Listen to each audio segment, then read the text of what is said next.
So this is kind of an idea that I got from some other market centers. They said they have like a monthly meeting with the broker, and kind of just, it's an open forum. If you guys have questions about like office policies or contract type issues or suggestions about the office, I have a question about title companies. Do they have open escrow accounts? Like the title company right here in Punta Gorda? I did my escrow through the title company. Yeah. Well, I mean, when you say open an escrow account, you mean for a specific contract or? Yeah, well, I have a customer, I just worked on his boat, and I told him I was a realtor now, and he says he's putting an offer in on a house, and he had a Keller Williams agent that sent him all these leads for months. Yeah. And then when he finally came down here to look at it, she didn't return his calls or just lost touch. So he went to Coldwell Banker, and then he found a place that he wanted to put the offer in. But then the buyers wanted him to do an escrow account through certain lawyers, and then the sellers wanted him to do an escrow account through a different set of lawyers. And so, the buyer can choose to put their escrow money wherever they want to put it. Jim's roadie. But is there a possibility to do it just through the title company? Yeah, like Suncoast One Title's right next door over here. We do a ton of business with them. And honestly, I thought they were going to be presidents, I guess, but that's okay. Suncoast One Title, they have an office in Punta Gorda. They got one here. They got one in Northport. They got one in Englewood. So, not that we require, the agents can use whoever they want. You know, if you got a relationship with somebody, I would. What would be the advantage to having a lawyer hold the account so they do the title search and see if there's anything? The title company can do all that. The only time I know, like in commercial deals, a lot of times it's beneficial to have an attorney involved because it can get a little more complicated sometimes. Or like if you're dealing with an estate or a trust or something and an attorney drew up the documents, sometimes it's good to go work with that attorney because they're familiar with what the documents say, but that's not even necessary really.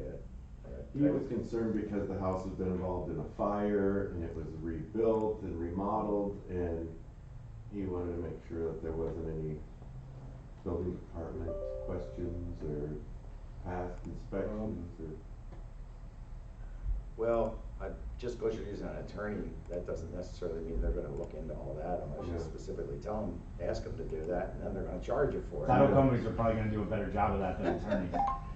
Yeah, but you do need to find out, like, on a deal, like, you can't assume that the inspector's gonna check for open permits and stuff like that. Or, the title insurance is basically gonna look at the public records and look for any liens that exist. So even, like, we had a situation recently where a guy bought a house on 2 lots and found out that after the deal that they were getting assessed for the sewer by the county, but it wasn't a lien, so it didn't show up in the title search. So stuff like that, you gotta make sure you understand what everybody's doing, what their role is. Like, so when an inspector, some inspectors will actually check for open permits and stuff, but not all of them. You can't assume they will. So I would ask the inspector if he's gonna do that kind of thing. Same thing with the title company. I would probably ask them, are they checking for that kind of thing? And then, and actually, thank you very much. an idea might be that maybe one of these we can bring in a title person, and maybe that's so that's a great. I think it's a good thought that I have from your question is maybe if we're going to continue to do these things, which I plan to, we're going to have one down in Punta Gorda 2 weeks from now. Maybe it would be better to bring in like a guest expert, you know, and have a specific topic. Oh, what, a guestpert? Expert. Yeah? A guest expert, yeah, guestpert. Guestpert. But, That's a good yeah, word. maybe we could bring in like a title person and maybe an attorney that handles trusts. insurance people, so, yeah. I have another stupid question. Rolls Landing, that complex right there off, Edgewater. I found a unit in there that I have a customer that wants. Do I contact the listing agent to set up a time for a showing? Yeah, Cause you can't get through the gates. I went in there to take some pictures and they wouldn't let me do the security gates. well, did you look it up in the MLS? Yeah, it was right in there. Okay, so there should be some there should be showing instructions in the MLS. A lot of the agents are starting to use the showing time. Yeah, showing time, that's what we recommend for our agents. Okay. So on each listing, there's a little, probably be better to show that. Is this thing working? Yeah. Yeah, you want me to do it? Sure. Anyway, each listing has there's a bar at the top of each listing with different icons, and one of them's showing time, so you can make a showing request, and usually our agents, at least, will recommend and they put any instructions in that showing time, because then what it does is it records the communication with the other agent that's requesting the showing. Okay. And then it actually also send them a request for feedback after they show it, so, Okay. You know, even if it's vacant, like we don't, in the old days, I've been on my license since 2004, God, but. Cause that makes me older than you. Back, I'm not even gonna talk. back in the day, back before we had, did we have showing time? I think agents had to pay for it if Yeah. they wanted to use it, but now it's part of our service. So a lot of agents won't do it, so you just go into the listing and you'd see right in the MLS, it would say house vacant, go and show kind of thing. And, you know, there might have been a code of lockbox on there with the code and everything, and, that's kind of scary, because once you give somebody your code, they got free reign to go in and out of that place. So now you really shouldn't put like vacant, go and show. If you're gonna put any like security information, it can't be in the listing anymore, it's gotta be like in the showing time instructions. So then there's a record of everybody that went in to schedule a showing, right? So, yeah, so here's the showing time button. Yeah.